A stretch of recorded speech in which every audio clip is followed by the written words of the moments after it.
turuan. Ituro mo, Yahweh, ang katotohanan.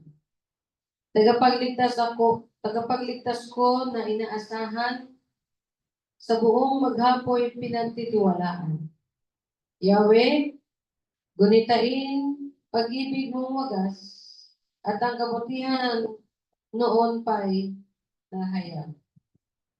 Patawarin ako sa pagkakasala sa kamalian ko nang ako'y bata pa.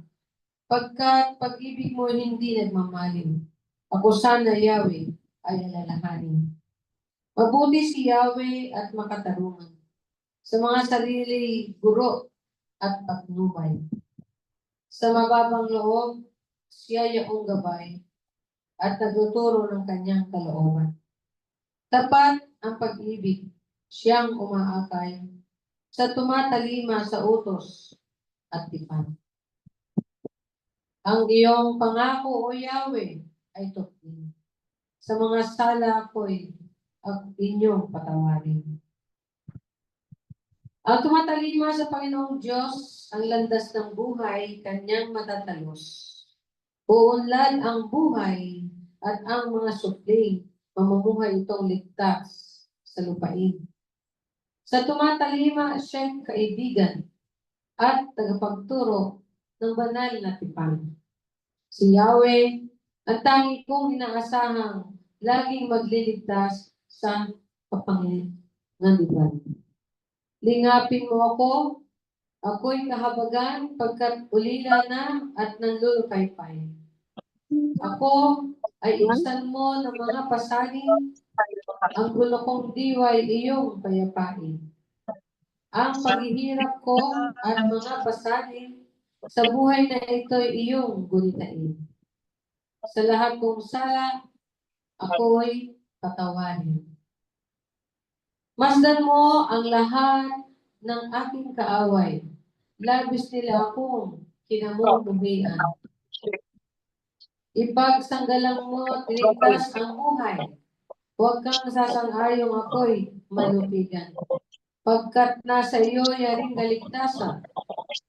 Nawa ang buhay kong mabuti at tapat, sa aking sarili magsilbing kalasan. Ang aking tiwala sa iyo'y walang kupas. Sa mga pasanin na iyong mga lingkod, sila ay ibsan mo, Panginoong Diyos. Hallelujah.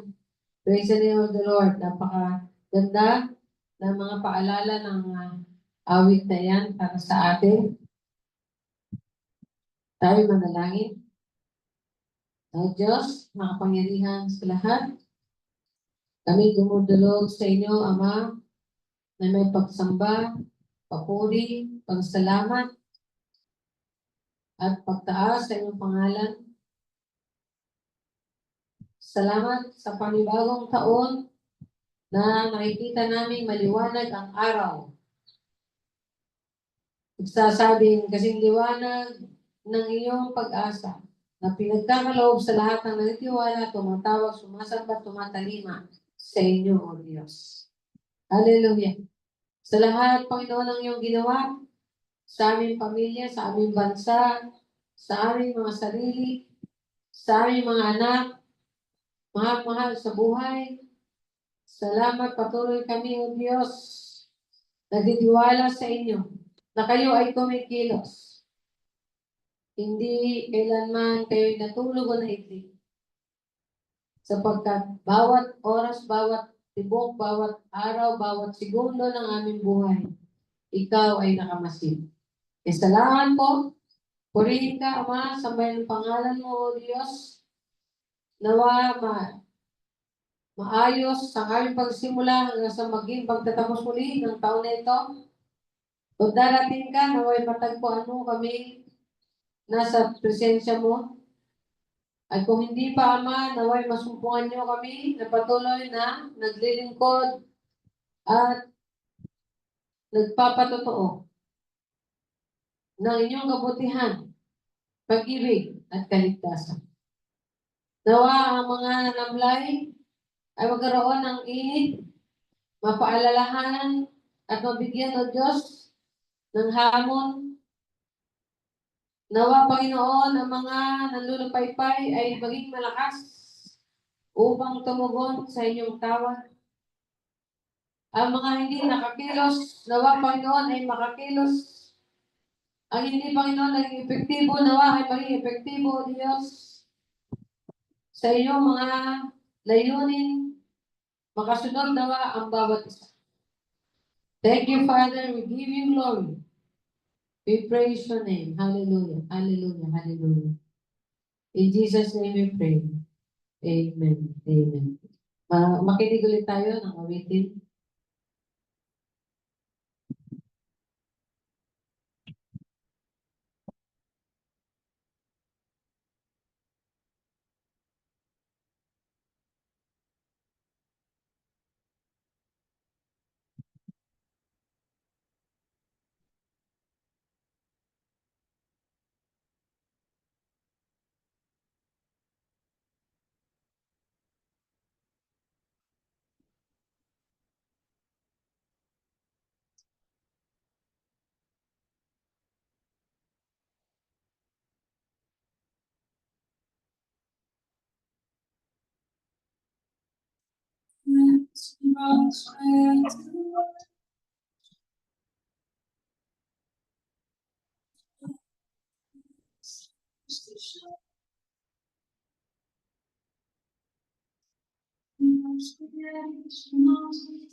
This joy is mine.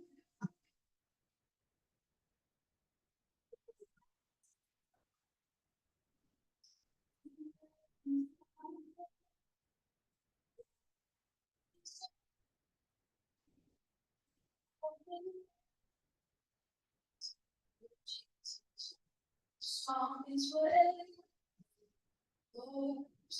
A thousand hallelujahs and a thousand more.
To the Lamb, to the King of heaven.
We magnify your name.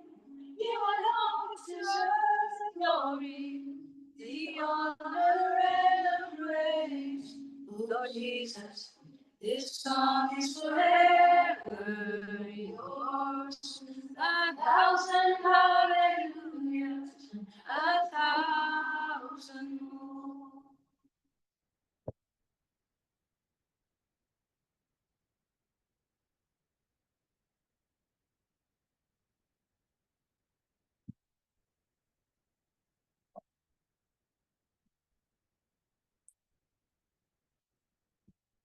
Amen, amen. Nawa lahat ng ating nakapuri at kasama ay nakakating sa paanan ng biyahe ng Diyos. Ngayon ay pagkakataon para magbigay ng mga patotoo at pasalamat, papuri sa kabutihan ng Diyos. Meron po ba? The table is now open for the declaration of their praise and thanksgiving.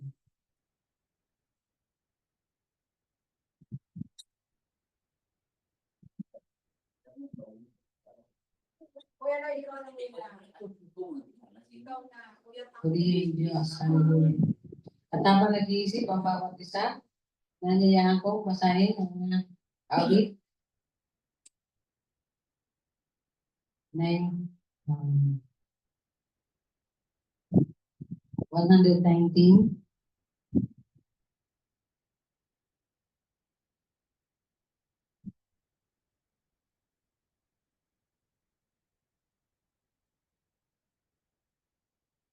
Ito po ang pinakamahabang chapter buong Biblia, buong kasulatan. Ito po ay mayroong 176 verses. Ewan ko lang kung ilan ang words.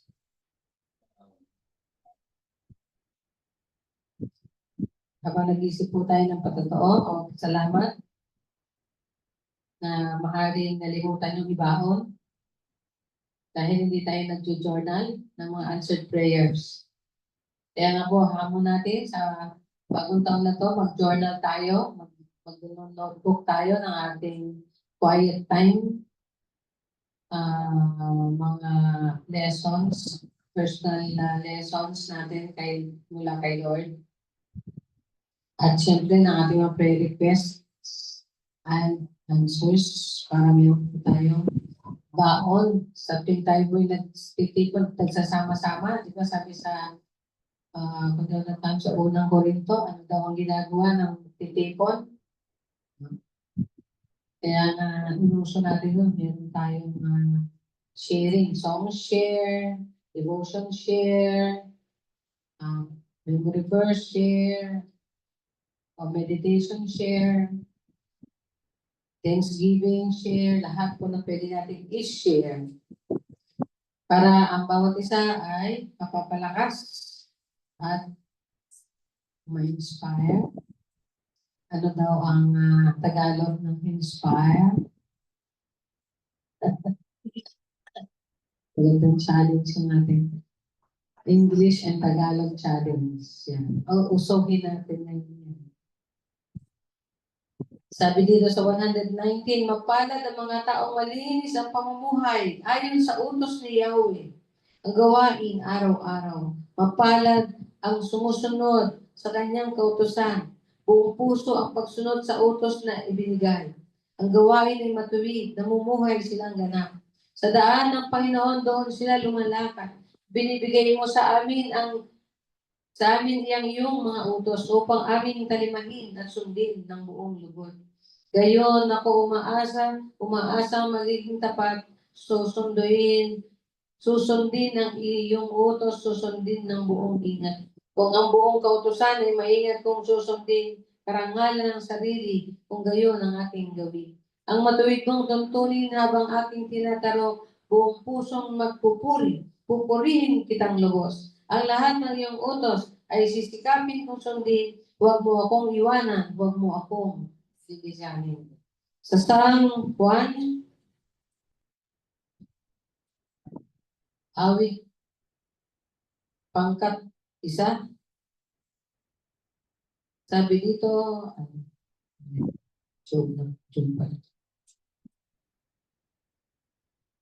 sabi sa awit pangkat 1, mapalad ang taong hindi naagit niyong masasama upang sundan niya ang kanilang payo at maling halimbawa. Hindi sumasama sa sinumang tao ang laging at hikay, pagtawanan lamang at hamakamakin ang Diyos na dakila. Nagagalak siyang laging magsaliksik ng banal na aral. Ang utos ni Yahweh o siyang binubulay sa gabi at araw. Ang katulad niya ay isang punong kahoy sa tabing batisan. Sariwa ang dahot laging namumunga sa kapanahunan. At anumang gawin ay nakatitiyak na magtatagumpay. Ngunit ibang-iba ang masamang tao. Ipa ang kawangis. Siya'y natatangay at naipapadpad kung hangi umihip. Ang masamang tao ay parurusahan, hindi magbimintis. Iwawalay siya sa pagkakatipon ng mga matuwid. Sa taong matuwid ay itong si Yahweh ang siyang mag-iingat. Ngunit kailanman ang mga masama ay mapapahamak. Praise the name of the Lord. Hallelujah. Meron na bang gustong magpasalamat? Mag-share? Susunod, magkaroon kayo ng sharing ng song, ng verse. Share ng meditation nyo for the whole week. What is the meditation for the whole week? Meron tayong prayer na ginagawa, kaya lang FB Live lang siya. Hindi siya yung katulad ng ginawa natin na meron na Zoom. Ito po ay FB Live. Every 7 o'clock, hanapin nyo ang PGCAG na website. Nandun po yung every 7 o'clock prayer. At ito po ay 7 days. So, ilang days na ngayon? Fifth day na. No? At yan ay ginagawa natin every start of the year. Kaya hamon din natin, since this month is anong month kayo celebrate ng ating church? It is a Bible month. Yan. Nandiyan ng Bible month. At ipasawantalahin natin. Nasabihin natin sa mga tao, Bible month kayo, baka gusto yung pansinin ang Bible. Ito, papahiramin ko to sa iyo. Basahin natin ngayon. Magbasa tayo ng konti. Marami po tayo mga ganito eh. Baka gusto nyo i-share naman. Huwag lang nyo i-share yung di ba? Pwede tayo maghanap dyan na pwede nyo i-share yung Bible na natatambak lang dyan at inaaman. So, meron ba magpasalamat?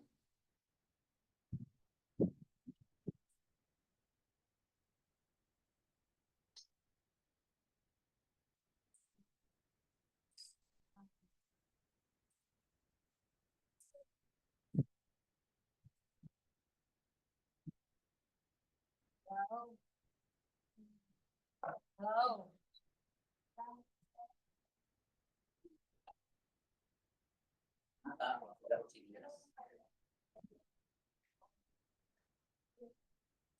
Puri ng Diyos, magandang umaga po sa atin lahat. Idugtong ko lang yung awit 100 verse, awit 19 verse 9. Sabi doon, paano ba ingatan maging wagas? Paano ba ingatan maging wagas yung buhay? Yung buhay ng pinaka sa kanyang kabataan. At tugon, sumunod siya sa banal mong kautusan. Ay, meron din ako isang, ano na, sa akin lang, ano, simula 20, 21, 22, 23, 24, 21, 22, 23, 24. Nakuha ko lang to doon sa Colossus 3, verse 2. Sabi doon, isa-isip niyo ang mga bagay na panlangit, hindi ang mga bagay na panlupa. Sapagkat namatay na kayo, ang buhay niyo natatago sa Diyos kasama ng ating Panginoon Jesucristo. Thank you, Lord. Maraming salamat. Ano? Sa bagay, sa akin lang ito, dapat iwanan natin yung mga dati natin sa buhay. Kasi 25 lang ano. Sabi ko, iiwanan ko na talaga.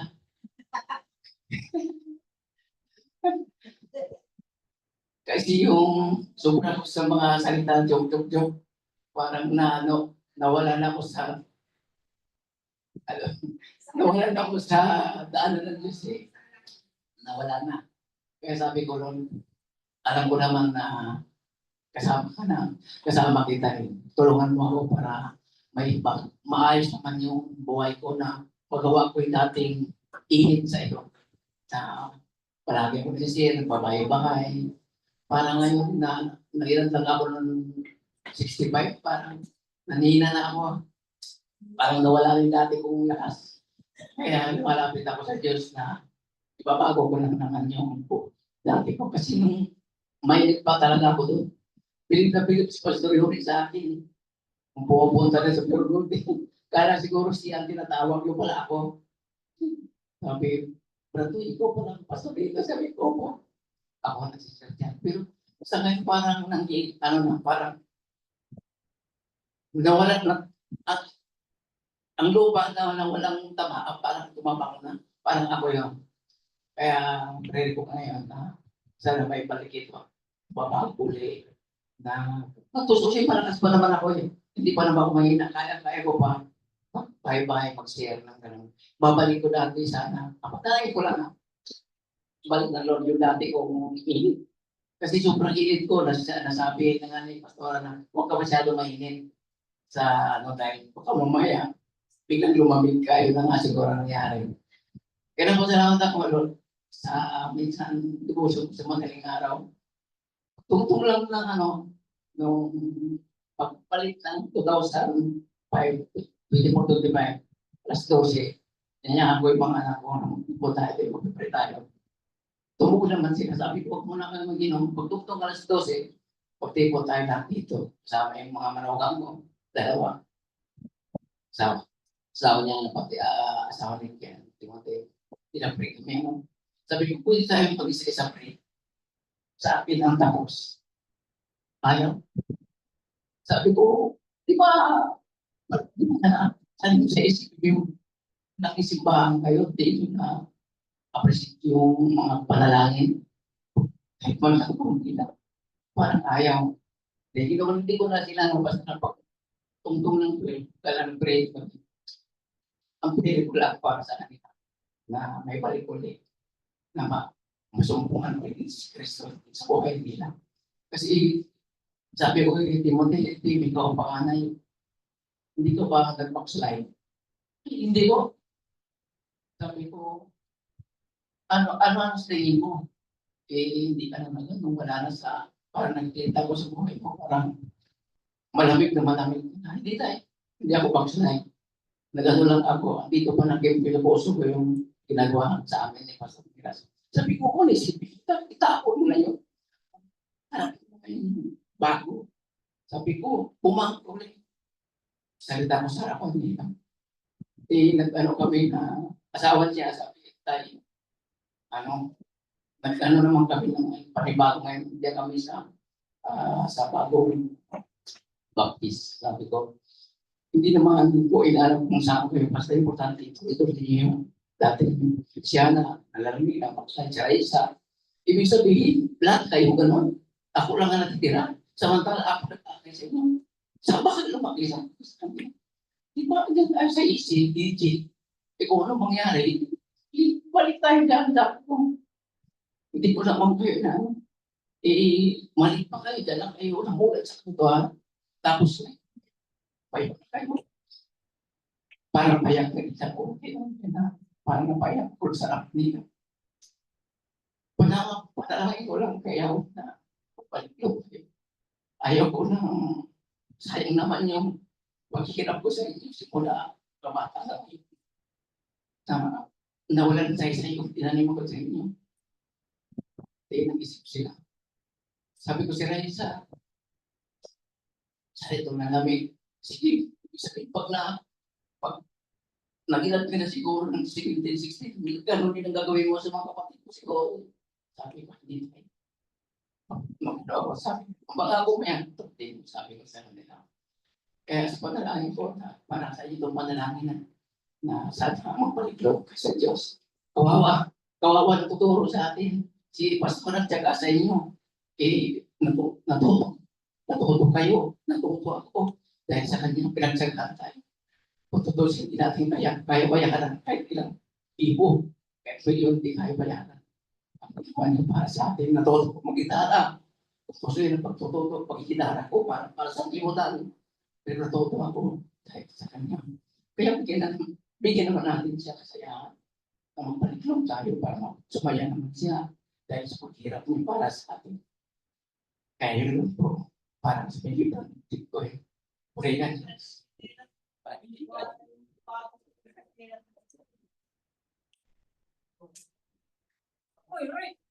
Pagay ng Diyos. Meron pa ba tayong nalaman?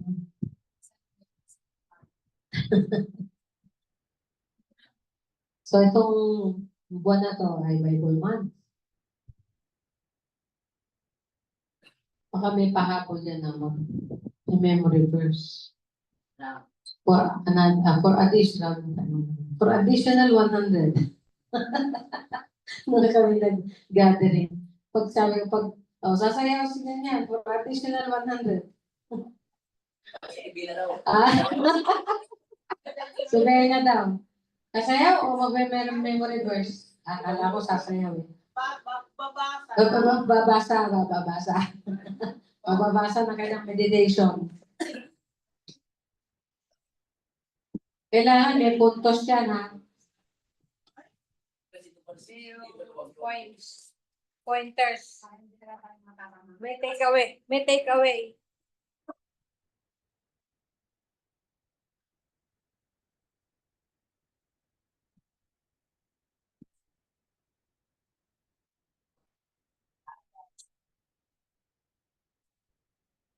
Purihin ang Panginoon at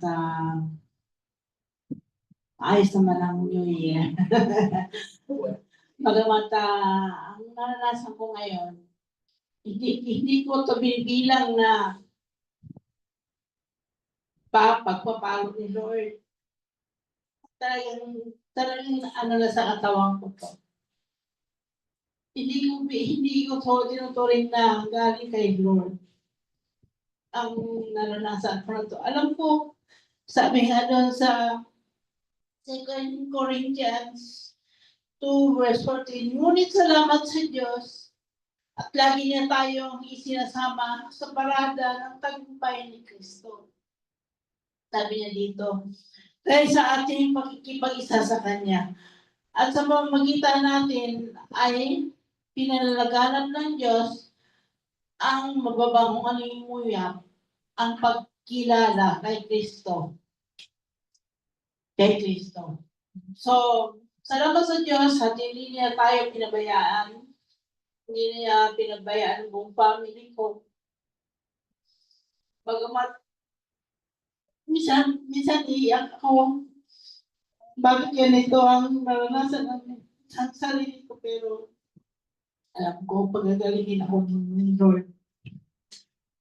Sabi nga nung Thursday nga, late na fellowship ng women's, ang nila, natawa ka na mami, sabi ko 61 na, ay samantalang kami, gusto namin si 50 pa lang yung galing sa titanan na dalawa. Gusto nila 50 lang daw. Kukunin na sila ni Lord. Yung pala, ang edad mo, 61 ka na pala, sabi nila sa akin. Sabi ko, yan na, sabi nila, yan talaga ang mga edad na lang, ganun daw. Basta may mga lahi, may mga ano, hindi. Ang nasa isip ko lang, yung nangyari sa amin, sabi, yun na ang nangyari. Dahil, kaya naranasan ko ang ganito. Ito ang, alam ko, pagpapalo ni Lord sa akin to. Para sa pero, ang iniisip ko na lang na, Lord, hindi galing sa inyo to. Naranasan ko to physically sa katawan ko. Kaya, pasalamat ako sa Lord na kahit na ganito ang naranasan ko, hindi niya tayo pinabayaan. Kagaya na sa 2 Corinthians, lagi niya itinutuloy ng Diyos na lagi niya tayong kasama sa kanyang tagumpay palagi. Kaya purihin ang Diyos. Salamat sa tagumpay na yan na binibigay niya sa amin, sa family ko. Siena, sa buong family. At gano'n naman talaga Paranasan mo ang lahat. Pero kapit lang. Kagaya lahat ng binasatan nila, mapalad doon sa awit, mapalad chapter 1, mapalad pa rin ang sumusunod kay awit. Matalima sa kanyang salita. Diyan sa verse 25, mapalad pa rin. Doon nung nag-jump tayo sa awit 119, mapalad ang tao, matalima pa rin kay Yahweh. Kaya tuloy lang tayo tumalima sa kanya at sumunod sa kanyang salita. Yun lang.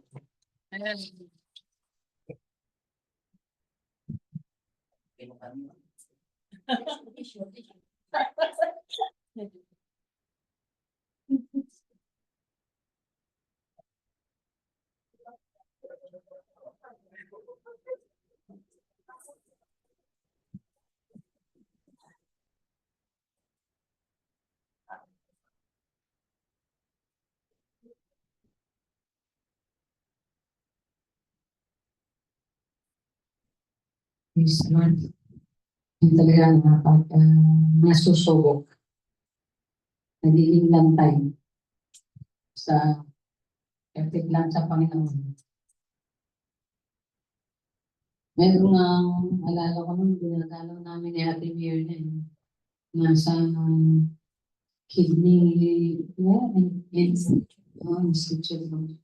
Grabe yung maga-maga. Tapos tagal-tagal na niyan doon. Tapos pagdadalawin siya, nakakanta lang kami. Mahirap kasi mag-conference. Nasa ganong kalagayan. Magang-magang na. Dahil hindi nga siya, dahil meron problema sa kidney. Pagdadalaw kami doon, kakanta lang kami ng worship song. Tapos, pipilitin niya itaas yung kamay niya. Tapos, makikikanta siya. Pagka gusto mo itanong kay Lord, di ba? Yun, ano din yun. Lingkod din ng Diyos. Pag gusto mo itanong kay Lord, bakit yan? Gano'n talaga. Bakit yan? Gano'n talaga. Ano tayo magawa? Sabi nga nung si Jesus, nung nagmi-ministeryo pa lang siya, sabi niya, Lord, yung mga yun, namatay na ganyan sa ganito, ano sa palagay mo?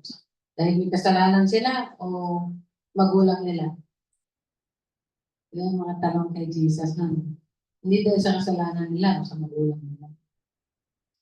Kundi para malaman niyo. Sabi niya. Discover niyo yung is-discover niyo. Ayun, sinabi ito ni Jesus. Tapos yung sa bulag. O yan, Lord. Nabulag ba yan dahil kasalanan ng magulang o kasalanan niya? Ang sabi niya, di dahil sa magulang, hindi dahil sa kanya. Ay, discover niyo yung sagot ni Jesus. Sabi niya, para makita ninyo yung glory ni Lord sa ganong kalalagayan. Mahirap din maunawahan yun. Kaya nga sinasabi natin, kaya nauso yung kantang yan, yung God is good all the time. All the time, God is good. Kasi yung time na yun, na-compose yung kanta na yun, yung anak niya, nung isang lingkod ng Diyos na ito, namatay, nalunod sa isang adventure sa. Pero doon niya natutunan na God is good pa rin. Kahit namatayan siya ng God is good pa rin. Kaya kung ano man ang nangyayari sa buhay natin, ang mahalaga, may lesson natin na mas nalalapit tayo sa Diyos, mas makikilala natin siya, at mas nalalapit tayo sa Kanya. So, ang buwan na ito ay buwan ng Biblia o ng salita ng Diyos. Kaya nagpapasalamat tayo sa tatlong presidente ang kumilala sa Biblia. Kaya, inom ka ng water. Kaya, itong Biblia na to, ito ang nagbe-bless sa Philippines. Kahit nagagalit ang Lord, binibless pa rin niya dahil sa meron tayong Bible Society, Philippine Bible Society, na nagbibigay ng libreng Biblia. Dati yung Salvation Army, yung American organization yun. Nagbibigay ng libreng Biblia sa ospital, sa kulungan, sa kung saan-saan. Naglalagay sila sa mga offices, naglalagay sila ng mga libreng Biblia. Sa mga estudyante, mayroong New Testament na bibigay yung Salvation Army. Pero tayo ay nakiisa din sa mga ganong nagbibigay din tayo ng libreng Biblia. Ang Philippine Bible Society ay patuloy na naglilikom siya. Noong una, ang project ay, ito pinakahuling project ay ilaw sa tahanan, which is one Bible every family. Kaya ito, pinamigay natin to. Sabi ng mga pastor na tayo lang daw ang may natitirang ganito kasi tinipid natin, hindi natin lahat pinamigay. Merong natira tayo, ilang piraso dyan. At may pagkakataon na pagka nagustuhan natin bigyan ng isang tao, ay binibigyan natin. Meron tong mga lessons sa likuran na magagamit sa family. No? Yan, merong mga pangangailangan na katulad ng kung may kagalit ka, kung kayo napapagod, kung kayo pinahihirapan ng pagkabalisa, may mga verses to read. May mga guide. Tapos, yung pinakailaw ng tahanan, merong meditation para sa buong pamilya na pwedeng gamitin. Lessons to study within the family. Nung nagsasabi ko, Lord, ano bang message ko sa aming gathering? Sabi sa akin, magbasa ka na lang ng verse. Nagbasa lang ako ng verse. It is Psalm 103. Yung, bless the Lord, O my soul, and forget. And all that is within me, bless His holy name, and forget none of all His benefits. Huwag mo kalilimutan ang lahat ng kanyang mga pinagkakaloob sa iyo. E purihin mo ang Diyos, o kaluluwa ko. Purihin mo ang kanyang dakila, banal na pangalan. So ngayon, ang ating may meditate, natawa ko dito, parang si Raisa to, Noya. Kawig ni Raisa, oh. Kawig ni Raisa. Oh, i-claim mo na, Lord, ano lang na yung magbalik loob ng mga anak sa Lord of Glory. Kung maintindihan, bakit ayaw nila sa Lord of Glory. Mas gusto nila sa ibang simbahan kasi nandun yung mga naging crush ata nila. Ganun ba yun? Ganun ba yun? Hindi. Andun yung mga barkada nila. Ganun ba yun, Ben? Idol. Andun ang idol. Anyway, dahil naniniwala naman tayo sa tawag na Universal Church of Christ, as long as Jesus is their Lord and Savior. As long as they know and they acknowledge that Jesus is the Son of God and God. As long as they believe that the only way to heaven is Jesus, kaisa natin yan. Kaya sige, doon na sila magbigay ng sama ng loob, huwag na dito. Doon na sila magbigay ng consolation, huwag na dito. Anyway, pamilya din naman natin yun. So, mag-meditate lang tayo sa mga benepisyo na galing sa salita ng Diyos. No? Una sa lahat ay ayan, stability and resiliency. Ang ibig sabihin, katatagan at katibayan. Ang resilient daw, humahapay, katulad ng kawayan. Humahapay, pero hindi napuputol. Yung tibay niya, bagamat siya'y ihapay ng napakalakas na bagyo at hangin, hindi siya nabibiyak basta-basta at napuputol. At pag nawala na yung hangin, tumatayo ulit. Ibig sabihin, flexible siya. Hindi siya basta-basta bumibigay, nagka-crack.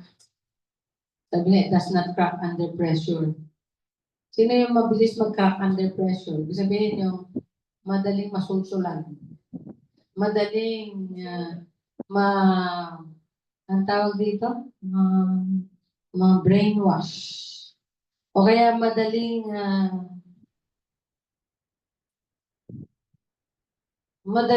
mawalan ng pasensya. Madaling mawalan ng tiyaga. Sino sa inyo ang madaling magalit? Sabi, kapitbahay ko. Ang God's word, it gives stability. Ano sabi niya? He will be like a tree. Di ba sabi sa awit 1? Maging kung ang kanyang yung tao na to, ang kagalakan niya ay ang kasiyahan niya at ang kagalakan niya ay ang salita ng Diyos. No? Kaya nga kung kayo ay nalulungkot, magbasa. Sa prinsipyo ng Kristiyano, madali lang talaga eh. Word of God and prayer. Ikaw naman, trust and obey. Kung ano yung mabasa mo sa salita, magtiwala at tumalima. At ang pangatlo niya, blessings, blessings, blessings. Hello? Kaya nga dito, 3 beses dito, mapalad ang taong hindi naakit niyong masasama. Sa English po, basahin natin sa English. Mas maganda kasi pag sa English. Kaya English Tagalog tayo, di ba? Challenge. English Tagalog challenge. Mapalad. Sa English, blessed, lucky, fortunate. Sabi siguro, ba't mali yung salitang lucky, yung maswerte? Hindi, salita nga yun. Sa amplified version po, pagka tinano nyo, sabi dito, blessed. Tapos nakapangatlo. Fortunate, prosperous, favored by God. Pag tinagalog mo yun, ang blessed, no? Fortunate, mapalad, prosperous, masagana, and favored by God, kinasiya, pinaburan, at kinaligtan ng Diyos. Is the man, ang tao, who does not walk in the counsel of the wicked. Yung tao, hindi nakikinig sa payo ng masama. Sa akay ng masama. Sa sulsol ng masama. Sa influensya ng masama. Dami yun. Ang sabi, blessed. Pagdating po sa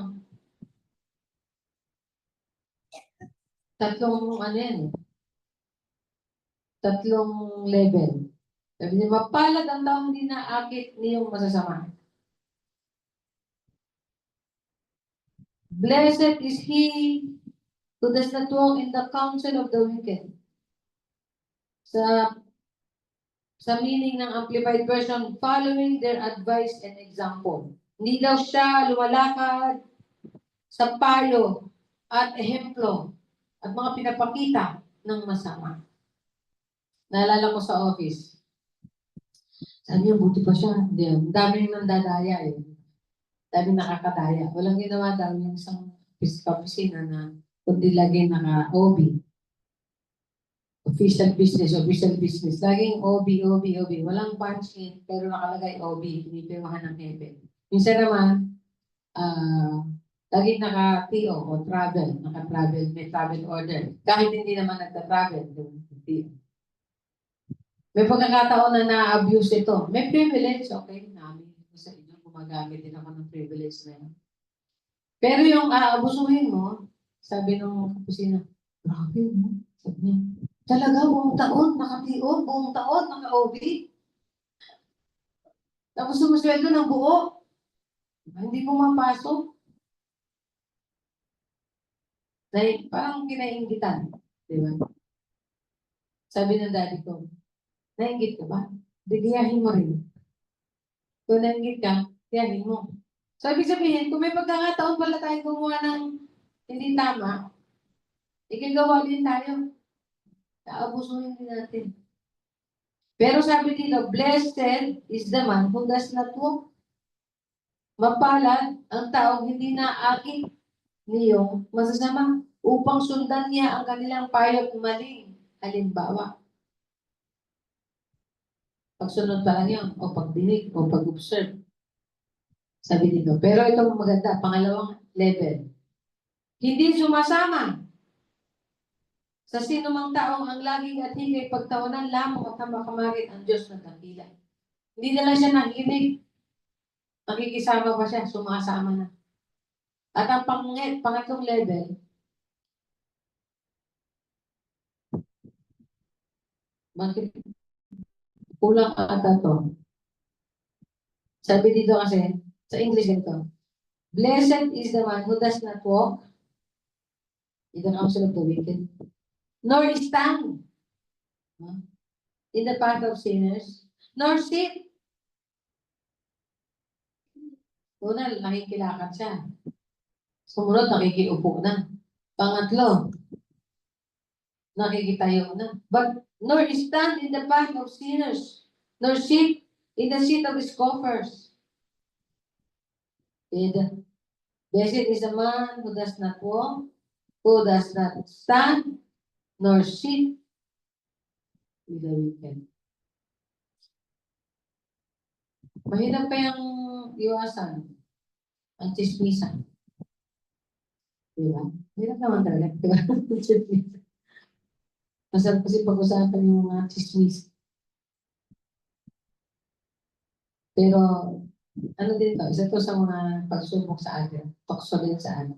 Pero dapat, gusto natin talagang mapalad tayo, maging blessed tayo, maging happy tayo, fortunate, favored by God tayo. Iwas-iwasan. Iwas-iwasan natin na hanggang makakaya natin iwasan. At anong daw? Masiyahan ka sa ano? But his delight is in the law of the Lord. Ngunit ang kanyang kasiyahan ay nasa salita ng Diyos. Nagagalak siyang laging magsaliksik ng banal na aral. Ang utos ni Yahweh siyang binubulay-bulay sa gabi at araw. Ang katulad niya ay isang punong kahoy sa tabing batisan. Sariwa ang dahot laging namumunga sa kapanahunan. At anumang gawain ay nakatitiyak na magtatago. Kung gusto niyo mapalad, gusto niyo blessed, gusto niyo prosperous, gusto niyo success, gusto niyo stability, laging green ang dahon. Sabihin, masagana ang puno na yan, matibay, healthy. Di ba pag sinabi natin, wow, ganda ng trunk niya, na green, di ba? Healthy. Pero pagka nagba-brown, ano ibig sabihin nun? Nangungulot-toy na yun. Nanghihina na yun. Pero kung gusto mo lagi kang parang umiinom sa tabing batisan, yan ang gagawin mo. Sabi dito, and he will be like a tree firmly planted and fed by streams of water. Laging masagana ang kanyang pangangatawan dahil sa tubig. At sa isang Kristiyano dahil sa gatas o tubig ng salita ng Diyos. Namumunga daw sa kapanahunan. Hindi natutuyo ang mga dahon at lahat ng kanyang gagawin ay magtatagumpay. Praise the Lord. Sabi dito, alumang gawin ay nakatitiyak na magtatagumpay. Praise the Lord. So, ang secret lang, no? Ito yung manifest ng Word of God. Word, no? Word and prayer. Trust and obey. And you will be blessed, blessed, blessed. Pangalawa, magkaroon ka ng karunungan, kaalaman at kaunawaan kung sino ang Diyos, anong plano niya sa buhay mo, anong kalooban niya, at anong layunin niya sa kalooban mo. Pagkakataon nga sa aking pagbabasa, parang sasalita siya ng ng personal. Sasabihin mo, Lord, talagang sinasabi mo ba sa akin to? Akin ba talagang gagawin to? Parang personal niya kanyang kinakausap, nagre-rema siya, di ba? Nag-ano siya, nangungusap siya ng personal siya. And through the word.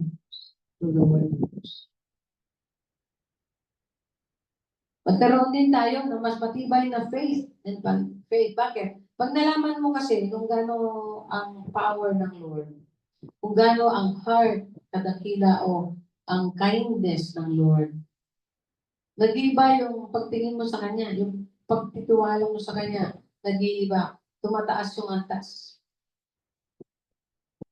Hindi mo sinasabi nyo, wala naman din pala nangyayari, simba lang ako ng simba, wala namang sa-excited. Bakit? Kasi hindi mo siya nakikilala, hindi mo nakikita yung pagkilos niya sa buhay mo. You do not do your part of knowing God fully and deeply. And that is through the Word. Read the Word, study the Word, meditate on the Word. Sabi na dito, day and night. There was a time na buong araw ko, pag nag-memorize ako, buong araw kong ina-utter yun. Nidi-recite yun.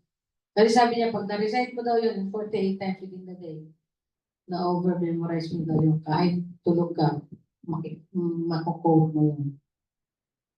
You will know it by heart. Malalaman mo mula sa puso. 4. Diyan nagkaroon tayo ng new birth. No? Diyan tayo nagkaroon ng bagong ikaw, bagong pagkatao, bagong pamumuhay, bagong katauhan. Hindi lang yung dalawa daw o bali 3 sa salita ng Diyos ang makakapagpa-born again sa tao. Una, ay yung salita ng Diyos. Kaya kailangan mag-share kayo ng salita ng Diyos. At pag naniwala siya doon, nanampalataya siya doon, tinanggap niya yun ng katotohanan, yung Holy Spirit, babaguhin siya doon.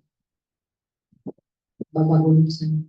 At yung power of the resurrection. Yung power ng resurrection, magiging mapapasa iyo. Ibig sabihin, magkaroon ka ng resurrected life. A new life. Kung saan yung old nature mo ay ipako sa krus ni Kristo. At yung bagong ikaw ay nabuhay.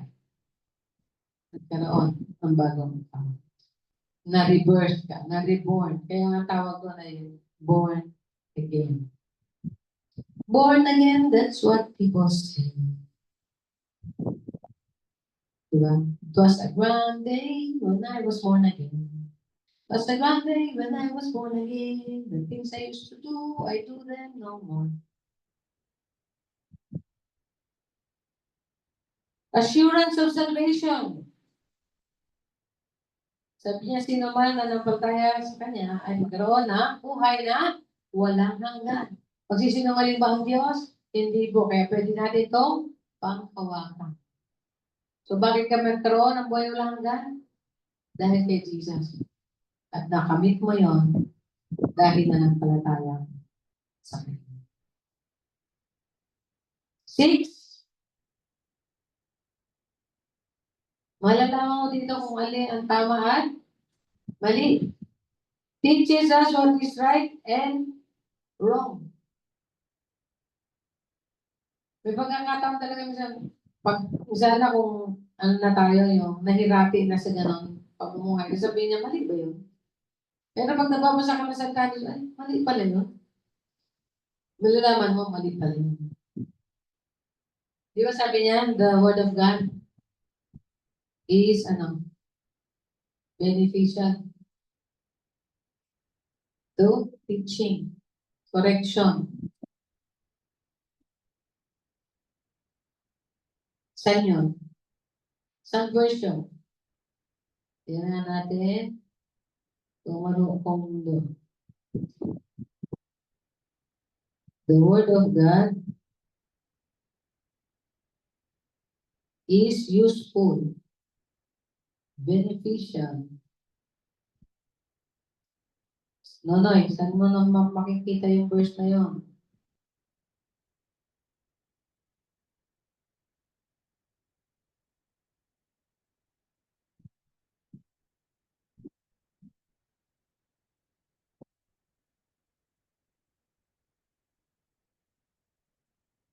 Sa 2 Timothy 3:15. Ano sabi? And how from childhood you have known the sacred writings which are able to give you the wisdom that leads to salvation through faith which is in Christ Jesus, surrendering your entire self to Him, having absolute confidence in His wisdom, power, and goodness. 16. Ano sabi sa 16? All scripture is God-breathed, given by divine inspiration, and is profitable for instruction, for conviction of sin, for correction of error and restoration to obedience, for training in righteousness, learning to live in conformity to God's will, both publicly and privately, behaving honorably with personal integrity and moral courage, so that the man of God may be complete and proficient, outfitted and thoroughly equipped for every good work. Tagalog. Basahin mo nga ito yung Tagalog, 2 Timothy 3:15, 16, 17.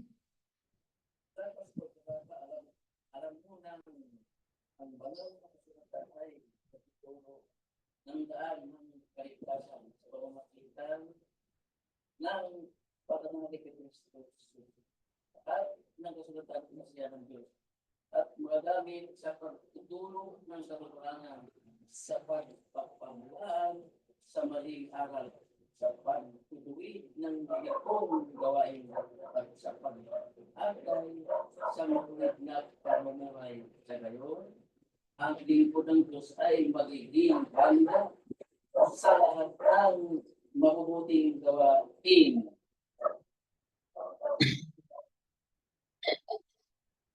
Wala yun. Sabi, handa sa mabuting gawa. Equipped for every good work.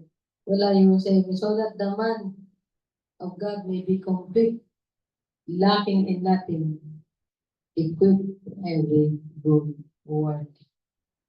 Anyway, yan na yun. Yun yung sabi ng salita ng Diyos.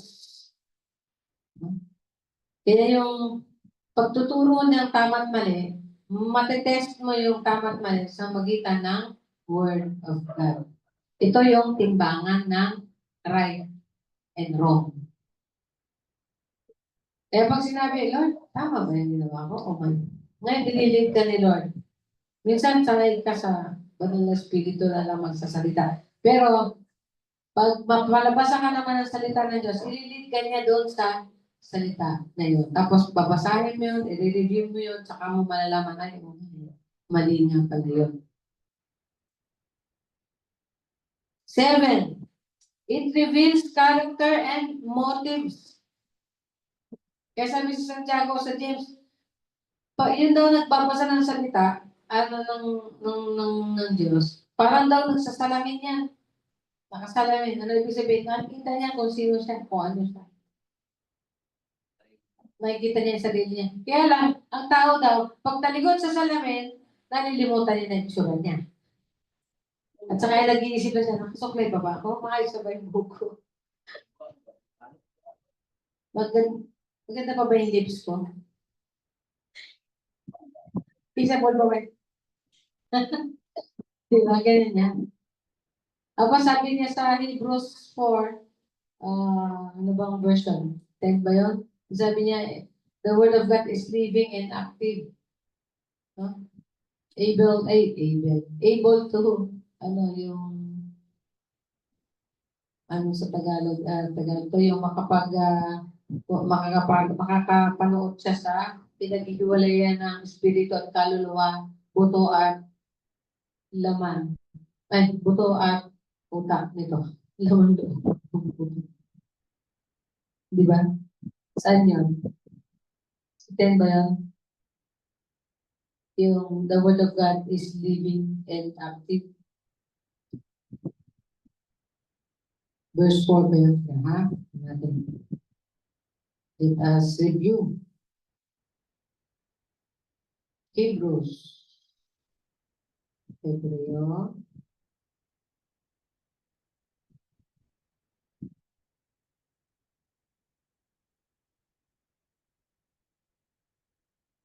Nandiyan ba yun?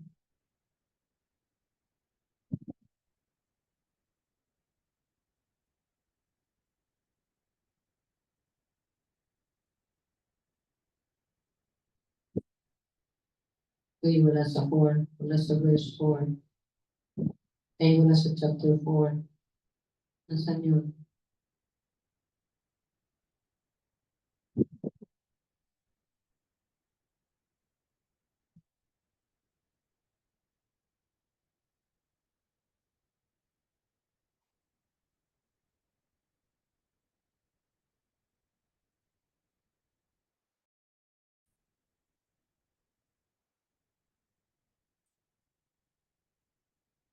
Hey,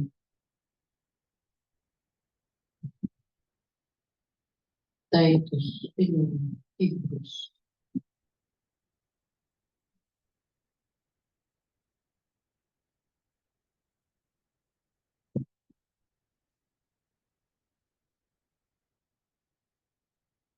For the word of God is living and active. So,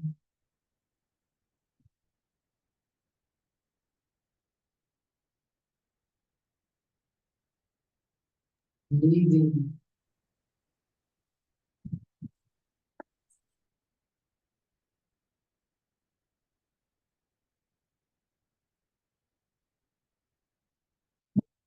Nalimutan ko yung sa verse na yun.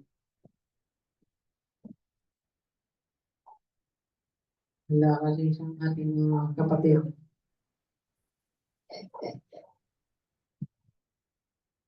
Di.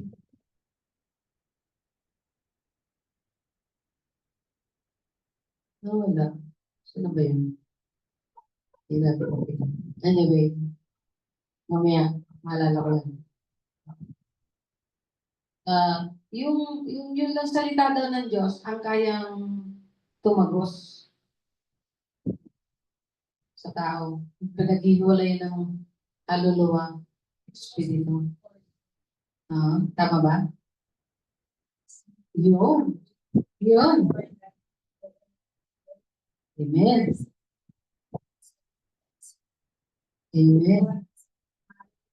Yun. Of the heart. Diba?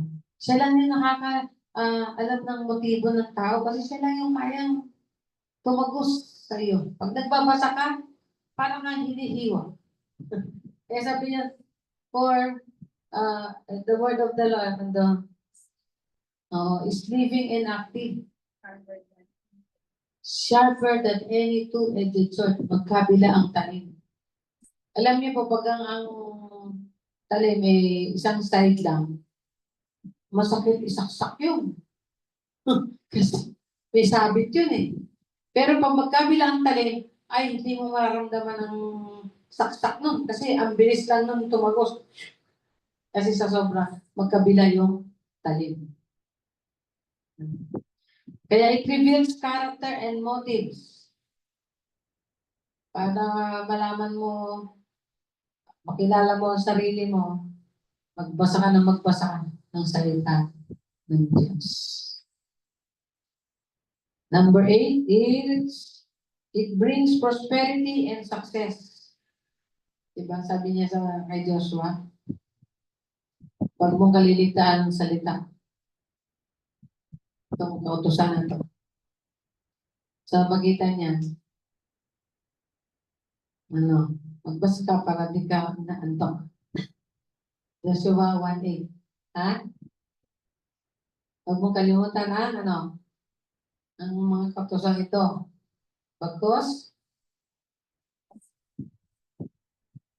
anong gagawin mo?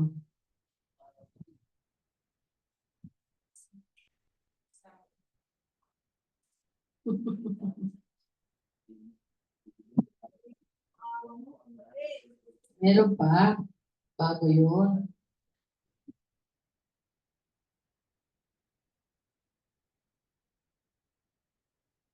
Sabi dito, huwag mong kaliligtaang basahin ang aklat dayaon. Dili-dilihin mo yun araw at gabi upang matupad mo. Upang matupad. Basahin, dili-dilihin at tuparin. Kaya upang matupad mo ang lahat ng nasusulat doon. Pag natupad mo, anong mangyayari? Sa gayon, giginhawa ka at magtatagumpay. Alalahanin mong lagi itong aking tagubilin. Magpakatatag ka at tibayan mo ang iyong loob. Huwag kang matatakot o mawawala ng pag-asa. Ako si Yahweh, ang iyong Diyos, ay sa iyo saan ka man pumunta. Kaya nga pagdadala mo sa heart mo yung salita ng Diyos, pasok din yan sa isip mo, bigla eh. Isa sa isip, isa sa puso, at isa sa buhay. Practice. Meron prosperity and success. Anong sabi doon? Ikaw ay magtatagiginhawa ka at magtatagumpay. 9, alam niyo ito, fruitfulness. Kaya sa Psalm 1, gano'n sinasabi din, di ba? Para daw siya nakatanim, yung tao daw na ang kasiyahan ay ang salita ng Diyos. At dinidilil niya ito araw-araw, gabi-gabi. Para daw siyang puno na nakatayo o nakatanim sa tabing batisan o matubig na lugar. Hindi natutuyo yung kanyang dahon, nananagana siya, namumunga sa kapanahon. Sabi yan din sa John 15, di ba? Pagka nag-a-abide, if you abide in me, sabi, and my word abide in you. Masarap doon, merong fruit ng prayers. Ask whatever you wish, and it shall be done. Yan yung prosperity na, no? Kailangan you love the Lord, love the Word.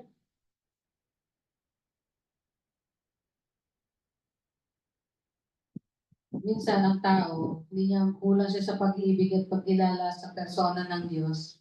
Nag-aaral siya ng Biblia para ma-discover niya yung mga secrets of success. Hindi po yun. It does not work that way. Ang Diyos yan eh. Para Ama yan na nagagabay. Kapag natutuwa sa'yo, bibigyan ka ng reward. Pero bilang Ama, nagpo-provide yan. Nagpo-protect yan. Nagdi-discipline yan. Nagpapunish yan. What father is there if he will not punish or reward you? Diba? Wala namang kwentang Ama. Kahit anong gawin mo dyan, wala siyang pakialam. Hindi niya alam kung nagugutom ka. O meron ka pa bang tinutuluyan? O meron ka bang sinusuot? O meron ka pa bang gabay? Wala ka na. No, alam ko, kahit na matanda na ako, si Carla na realize din niya yan. Kahit may edad ka na, kailangan mo pa rin ng magulang. Kahit di mo na gusto marinig yung payo niya. So, yung presence lang niya, kakaiba yung nabibigay sa'yo. Yung presence lang ng magulang. Kaya nga, sabi ng Diyos, nandyan siya bilang magulang sa mga orphans. Doon sa mga walang magulang, nandyan siya. Kaya natutunan ko yan na maging magulang ko ang Diyos. Kasi talaga siya ang matuwid na magulang. 10, nagbigay ng guidance and direction. Tanungin mo lang ang Panginoon. Hindi ko alam kung sagot dyan. 11, meron kang peace. Like a river. I got peace like a river. I got peace like a river. Pag merong salita ng Diyos, nagkakaroon ka talaga ng kapayapaan. Bakit? Iba talaga to Buhay siya na nagbibigay ng comfort and encouragement. Kaya 12, it gives enlightenment and encouragement. Nag-work ang Holy Spirit through the Word. Hindi lang basta Holy Spirit personally nagko-comfort na nag-embrace sa atin. Mas nagkaroon pa tayo ng assurance and firm assurance, firm foundation na talaga nandyan siya kapag nagbabasa tayo ng salita ng Diyos. 13, it helps us to turn away from sin and destruction. Kasi madalas kapag hindi tayo nagagabayan ng salita ng Diyos, hindi natin alam ginagawa natin, kapahamakan na. Hindi natin alam ang ginagawa natin patungo sa problema. Hindi natin alam ang ginagawa natin patungo sa troubles.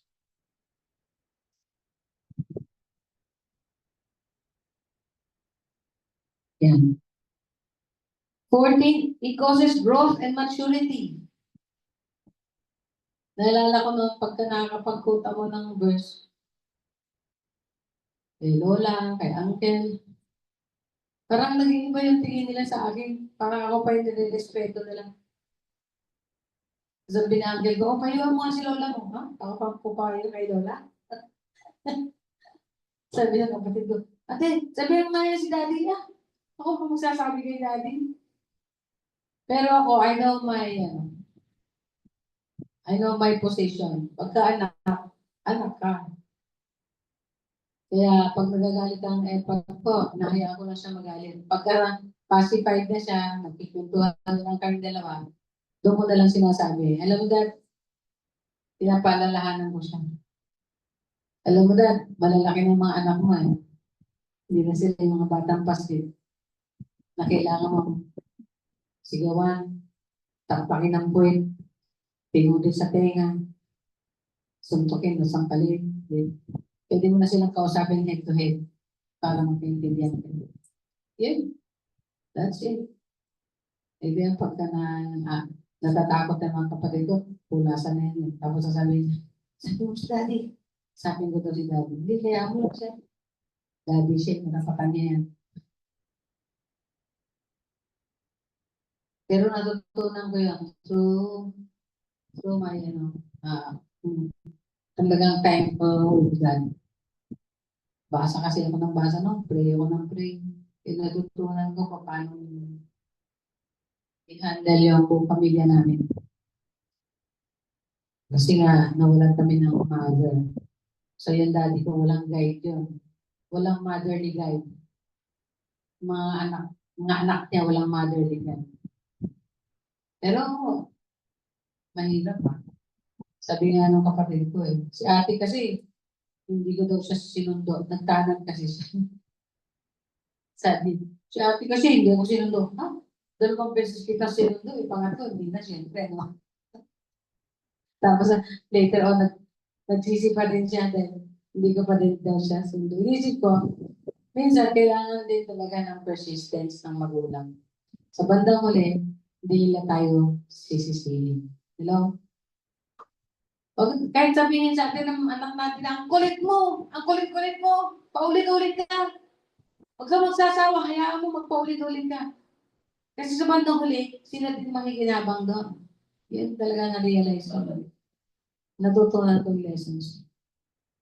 Yung kapatid ko, hindi ko sila nakuha sa kamay na bakal. Pinakita mo sila ng love, understanding, acceptance, at saka yung magandang usapan. Doon ko sila nakuha, yung loob nila, doon ko nakuha. Hindi ko inassert yung authority ko bilang ate, nanay, provider nila. Hindi. Ang inaano ko doon, iniisip ko, iniintindi ko. Maunawaan din nila ako as I communicate love, as I communicate care. Sana yung malasakit. Pag sinabi lang, ganun ka, nanunumbat ka, ay ka nanunumbat. Kasi pag sinabi ko, magpatay na kayo ng ilaw, mahal-mahal ng kuryente. Tapos sabi, nanunumbat ka, porket ikaw na lang. Hindi ako nanunumbat. Sinasabi ko lang, ang maayos na pamumuhay.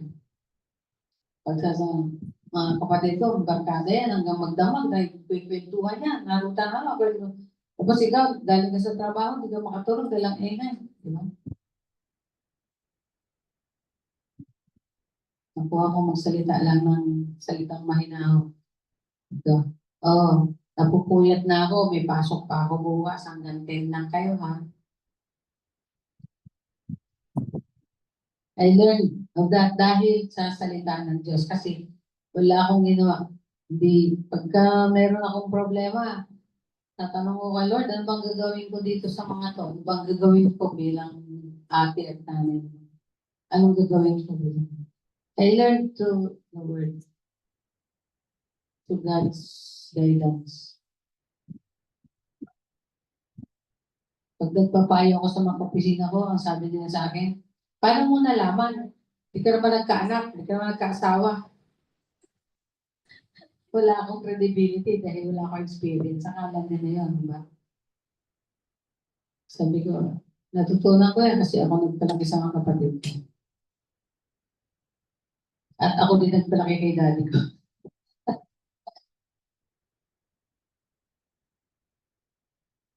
Kaya it causes growth and maturity. Yung paborito mo, yung verse dito sa Psalm 119.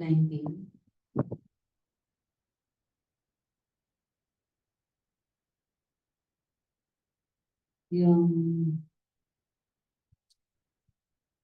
ibang verse.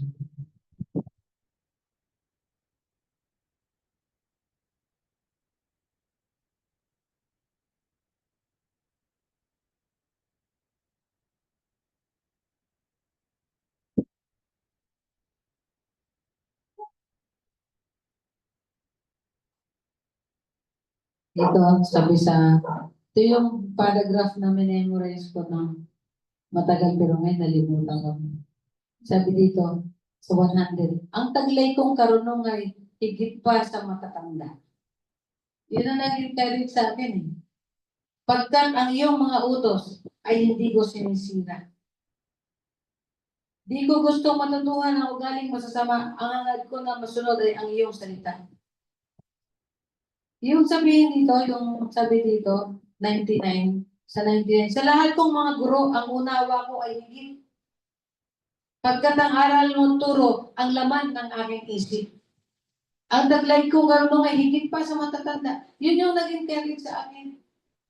Sabi ko, grabe Lord, kaya pala ginagamit mo kahit sa matanda. Kasi sa pagbabasa ko ng salita ng Diyos at sa pag-quote ng mga verses na ito, nakapagbigay ako ng payo.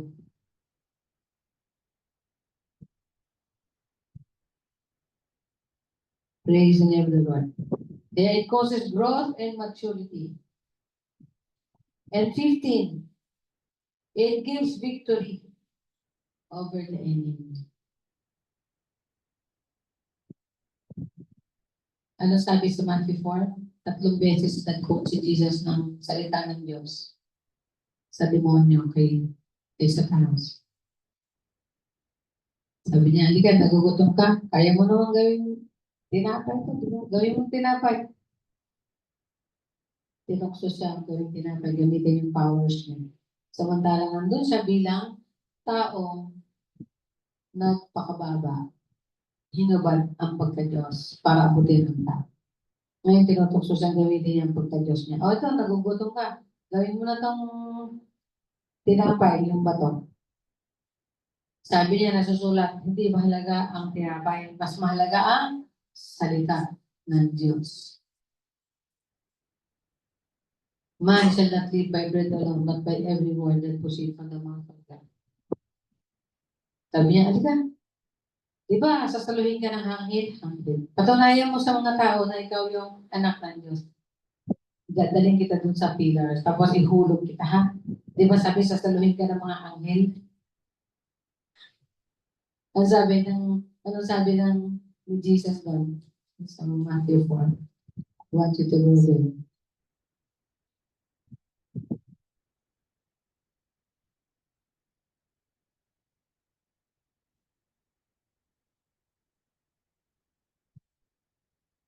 Sabi niya dito,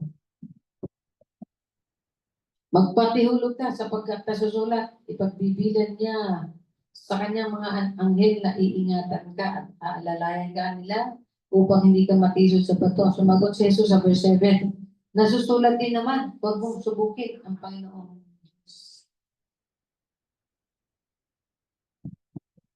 Pagkatapos dinala niya siya ng diablo sa isang napakataas na bundok mula ro'y pinatanaw sa kanya ang lahat ng kaharian ng sanlibutan at ng kayamanan. Ito pinaka-crazy at saka sabi nga nakakatawa na tukso. At sabi ng diablo, ibibigay ko sa iyo ang lahat ng ito.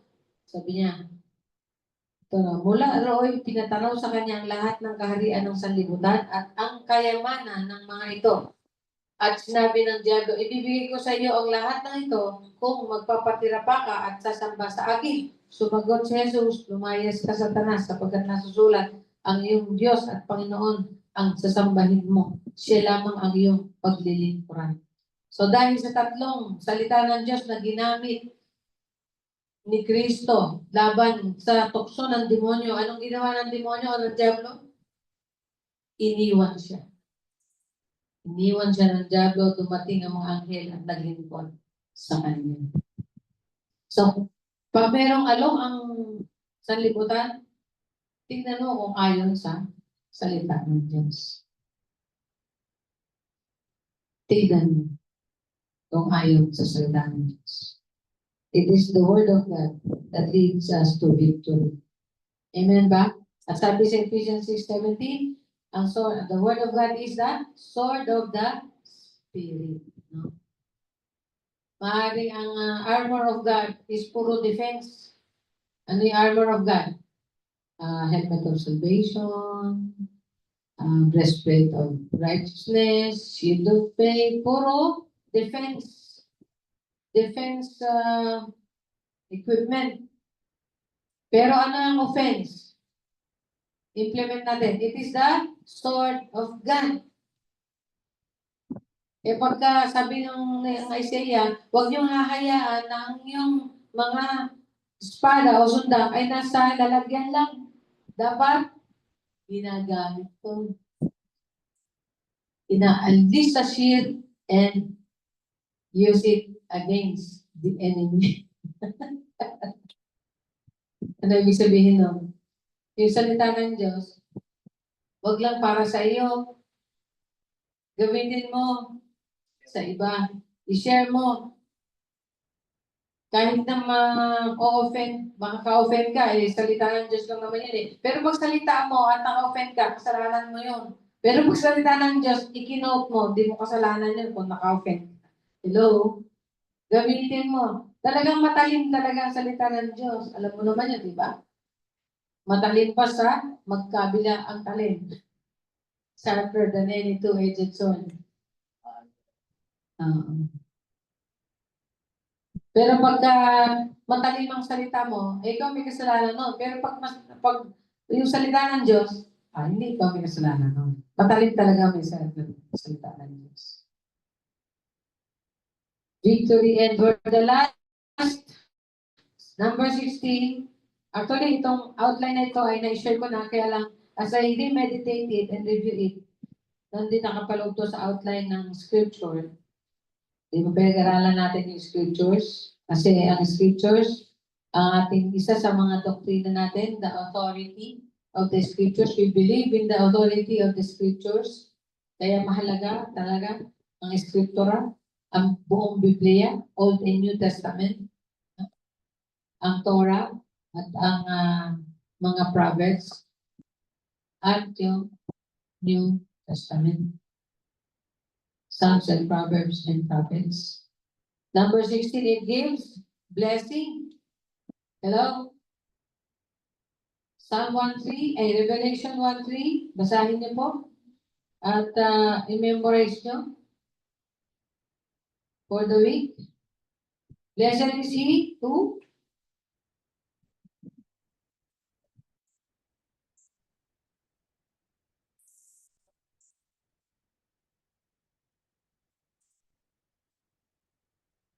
sige, basa sa Tagalog.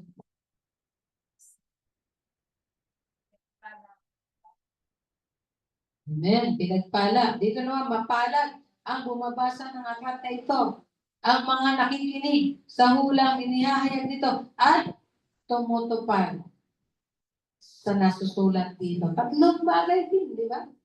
Nakikinig, bumabasa, nakikinig, at tumutupad.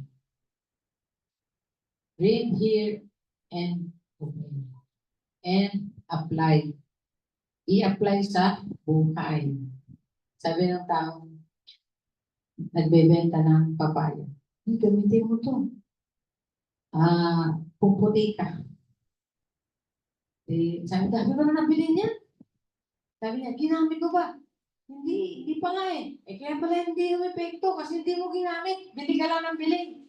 Kailangan gamitin mo para umepekto. Ganon na salita ng Diyos. Kapag basa ka lang ng basa, at di mo naman ina-apply sa buhay, hindi iipekto ang pagpapala, hindi kikilos ang Panginoon, hindi matutuwa siya. Kasi nagbabasa ka ng parang kabisote ka lang. Ano yung kabisote? Sa ulo lang. Hindi sa puso at sa gawa. Kailangan, naalala ko pag sinabi kabisote, sino ba yung pamangkin ko na, basa ng basa, bilis ah. Pagtingin ko, nasa isang page na yung binabasa niya. Yung pala, nakabisa niya na dahil lagi niya binabasa. Sabi niya, saan na ba yung binabasa mo? Ba't wala na dito? Doon sinek ko. Yung pala kabisado na niya. Kabisote, tawag doon. Diba? Pero pag binabasa mo ng ibang babasa, hindi na niya mabasa. Yun ang tinuruan ko yung buso namin nun eh. Pagka tinuruan ko siya magbasa eh. Pagka binaligtad ko, kaya iniba ko, hindi na niya kaya basahin. Kaya natatawa na ako, sabi ko, teka, may mali sa pag-turo. Tinuruan ko sa lahat ng technique. Tulad ng light. Mag-spell light. Siyempre ang light, L-A-Y-T. Or L-I-T-E. Or, so, tinuro ko lahat na meron G, H, T. Light, right, side. Lahat ng mga G, may G, H, T. Yun ang basa dyan.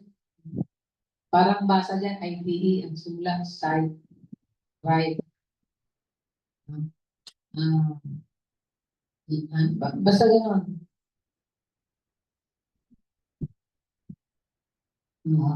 So, kailangan, i-practice.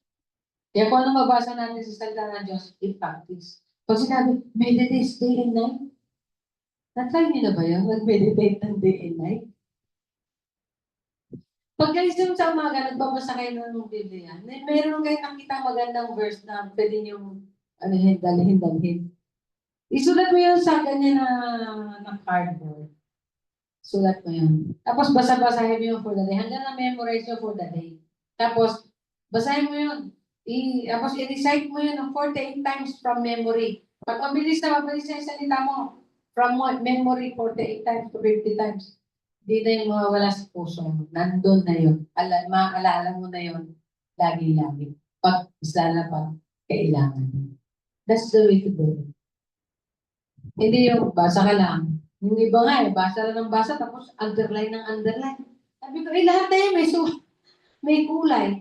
May highlighter, may underline. Sabi ko, nasaan na yung ano yan? Paano natutunan mo dyan? Wala natutunan. Kaya kailangan meron kang notes. Sulat mo yung verse, tapos lagyan mo ng konting explanation, lagyan mo ng konting outline, lagyan mo ng title, lagyan mo ng outline. Ganyan. Matatandaan mo yun. Pag buklat mo, ay, ito yung, tungkol sa prayer. Ay, meron ako naalala. Meron akong napag-aralan tungkol sa prayer. Ito na yun. Meron yung 1, 2, 3. Yung ng title. What is an effective prayer? Sa James. So, ito ang challenge natin. We must read the Bible again. From Genesis to Revelation. Kung natamad na kayo, Revelation to Genesis, patras. Pabalik. Ha? Nagawa niyo ba? Yung Revelation to Genesis to Revelation. Ngayon, pabalik naman. Revelation to Genesis. Patras naman. So, siguro memorize ko na lahat ng Bible. O kahit yung lang, yung books lang of the Bible. Genesis, Exodus, Leviticus, Numbers, Deuteronomy, 1 Samuel, 1 Samuel, Chronicles, 1 Kings. Diba? Alam niyo, Joshua, Judges, Ruth. Tapos,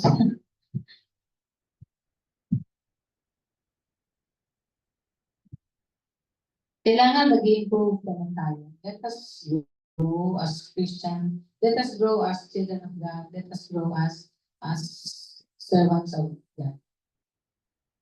The word is the most beneficial thing in the world. The word of God, ang pinaka-beneficial. Kasi sa salita na ito yung nagbibigay sa iyo talaga ng lahat-lahat na kailangan mo para makapamuhay ka bilang Kristiyano at anak ng Diyos. Tayo manalangin. Father, we surrender our lives to you once again. We want to know you more, we want to serve you more, and we want to love you more. Cause us, oh Father, to read your word from morning and to meditate it till evening. And to study it, God, to have some notes and meditate on it so that we can practice it until we are truly formed into your likeness. Salamat, Ama, ang salita mo ay malaya pa sa Pilipinas hanggang ngayon. At ito nga po ay sineselebrate pa namin yung presence, the Bible itself, we celebrate the presence in the Bible itself, Lord. Salamat sa pag-acknowledge at sa pag-honor at sa pag-kilala, Panginoon, na mga Pilipino sa Biblia, sa authority and power nito, Panginoon, na ito'y nagmula sa inyo, O Diyos. Ito'y walang kupas, ito'y walang mali. Ito, Panginoon, ay walang bola. Ito lahat, Panginoon, ay totoo, pawang katotohanan lamang na nagsasaad ng dapat, ng kabanalan, ng kapangyarihan mo, ng kalooban mo, ng kabutihan, ng pag-ibig mo, ng kaligtasan ng tao. Lahat na kailangan namin, O Diyos. Physical or material and spiritual, we find it in your word. Thank you. We praise you, Lord, for your love and your love notes. Sabi nga ito ko, yung love letter sa amin lahat. Nawa, pasahin namin ito bilang pagmamahal namin sa inyo, pag-ibig namin sa inyo, O Diyos, at bilang pagtanaw ng pag-ibig niyo sa amin, Ama. Salamat Sa tanging pag-ibig na yan. Salamat sa pag-ibig na yan, O Diyos, na hindi kukupas, hindi nagmamali, o pag-ibig na yan, Ama, na tanging sa inyo lamang namin matatagpuan ang dakilang pag-ibig na pangailangan ng lahat ng tao.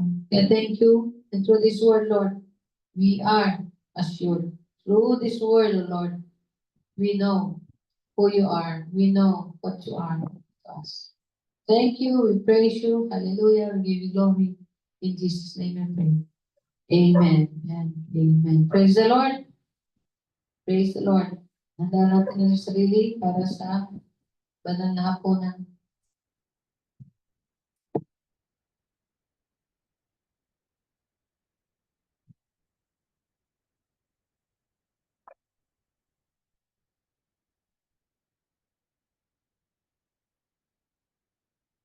Ito ba ang ating special? Ito po ay ating special grapes. Hindi nyo natatanong, ito, ang special grapes na to ay create talaga o talagang ginawa for the purpose ng communion. Christian po ang may-ari niya. Ang tatakpo niyan ay grapes na grape juice. So special po ang ating gathering today. Praise the Lord. As it is always has been. Kaya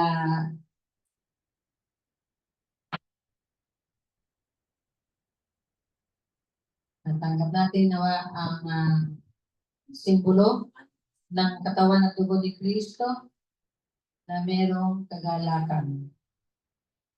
Praise the name of the Lord. Nandun na tayo. Tayo tumayo at kung meron tayong kasalanan at itong pagtapat sa Panginoon. Ama, hugasan mo ang bawat isa at patawarin, pakalinisin. Panginoon, di pa kami perfecto, pero salamat sa mga kaunawaan ng kaliwanagan mo. O Diyos, ito yung mga bagay na dapat namin unti-unti, kung di mo namin mabigla, ayusin sa aming buhay, ituwid, at taligdan, iwanan, at ipagkatiwala sa inyo. Salamat. At hindi ka naman robot. Hindi ka AI. Meron kang emotion.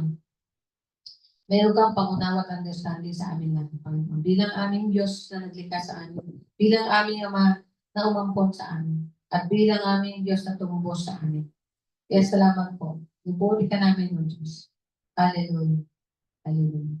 Ito ang aral na tinanggap ko sa Panginoon at ibinibigay ko naman sa inyo.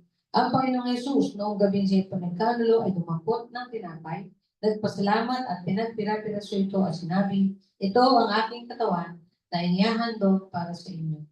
Gawin ninyo ito bilang pag-alala sa akin. Father, bless this bread, O Lord, as we eat this. We will always be reminded of what Jesus has done for us. Salamat sa ginawa ni Kristo para sa amin lahat, katubusan mula sa kanyang sariling sakripisyo ng kanyang katawan. Thank you, Father, for saving your children and redeeming us through the life and death of Jesus. In your name we pray. Amen. Ating kainin.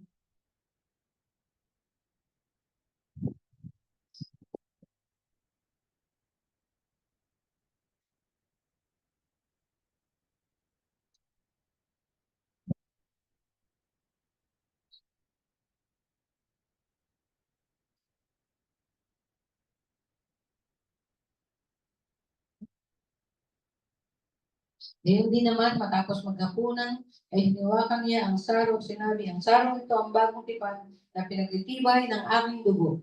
Tuwing iinumin ninyo ito, gawin ninyo bilang pag-alaala sa akin.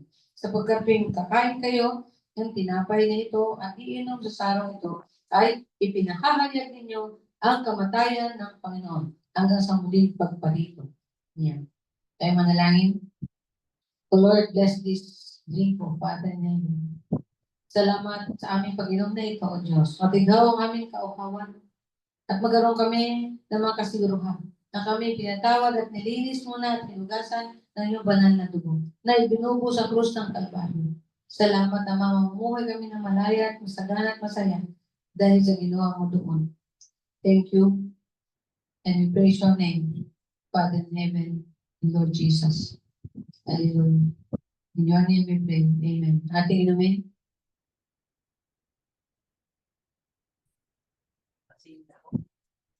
Praise the Lord.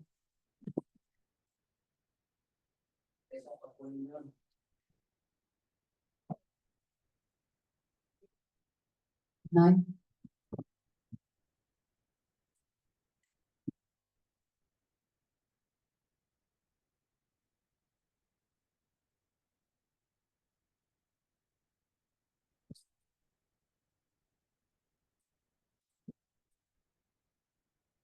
Pure yan, pure. Walang sugar.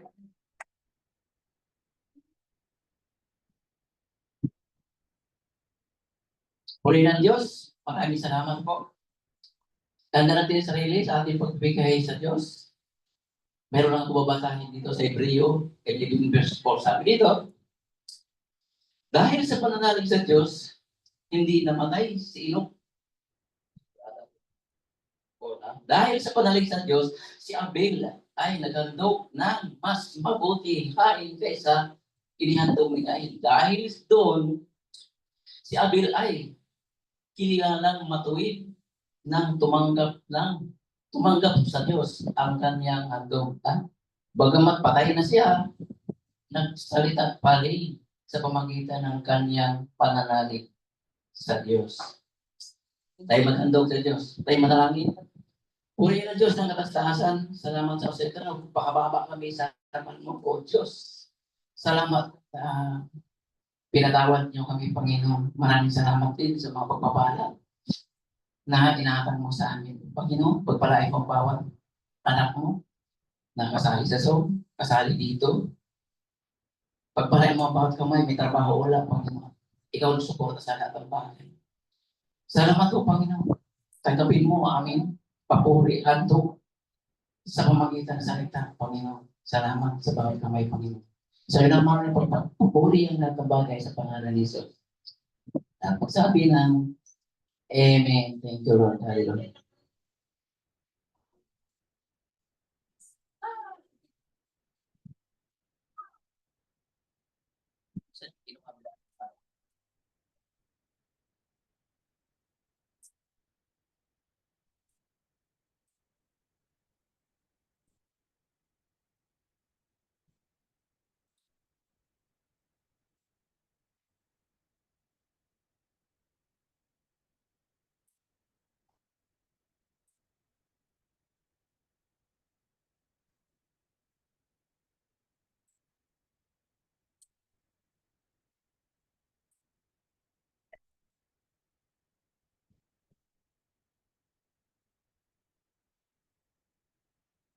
Ito ngayon para sa pastoral prayer.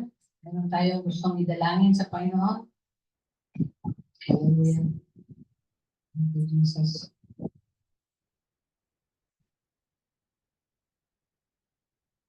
Ama, alam mo ang tao, kilala mo sila, kilala mo kami, kabisado mo, Diyos, ang aming mga damdamin, aming iniisip, ang aming mga balangin, aming pamumuhay. Ito'y patuloy lang namin tinataas sa iyo. Lahat ng nangangailangan, Lord, hindi malilingid sa iyo. Ngayon, may mga taong namatayan ng mahal sa buhay. Namatayan kami, Panginoon. May sakit din ang aming mahal sa buhay, ng malala. At may mga pangailangan, pinansyal. At ganoon din aking mga kapatid sa kanilang mga pagharap sa araw-araw ng kanilang mga pagganap ng kanilang mga duties bilang nanay, tatay, bilang tao, Panginoon, bilang kabilang sa pamilya. Kami lahat ay nahaharap, O Diyos, sa mga gawain at obligasyon at responsibilidad at mga duties namin na kailangan gampanan. But then, we know that you are with us. Salamat, kasama ka na. Salamat, ikaw ang aming kalakasan. Salamat, ikaw ang aming encourager. Ikaw ang aming partner, katuwang sa aming mga ah, pasanin sa buhay. Thank you, Lord. Minsan, nakakapagod na. Minsan, madami kaming tanong. Minsan, meron kami gustong madaliin ng mga answer na prayers namin. Pero Father, paalalahanan niyo kami lagi. Ikaw ay sovereign God. Ikaw ang nakakaalam ng lahat ng bagay. We just want to learn how to leave it all to you. Gusto namin matutunan lahat ng mga ay pagkatiwala at iwanan namin sa lahat sa kamay mo, sapagkat ikaw ang pinakamakapangyarihan at pinakanakakaalam ng lahat ng bagay. We just want to trust you. Cause us, Lord, to trust you more, to love you more, to believe in you more, and to hold on to your word more. Thank you, Father. And thank you, Lord, for providing our needs, providing for and comforting, Lord, mga may pangangailangan ngayon ng Diyos and mag-provide kayo, Panginoon, sa kanilang mga needs, everyday needs. Thank you. Thank you, Lord. Hallelujah. Thank you for your love and understanding. Thank you for your blessing. Thank you for the great yung gift. That is the gift of the word. Your word and Jesus is the word. Hallelujah. Hallelujah. Thank you. We give you glory. In Jesus' name we pray. Amen. Amen. Hallelujah. Praise the name of the Lord. At ang benediction. Lord, basbasan mo, Ama naming Diyos. O ikaw, banal na Espiritu at aming Panginoong Jesus. Ang aming paghayo ay basbasan mo, Panginoon. Ng iyong pagpapala, ng iyong kapangyarihan, ng iyong presensya, O Father in heaven. Thank you, Lord. Bless us as we go from here, O Lord. In Jesus' name we pray. Amen, amen, and amen. Praise the Lord at magandang umaga sa amin lahat. Picture taking. Picture taking na, picture taking. Ikaw na mag-picture. Diyan.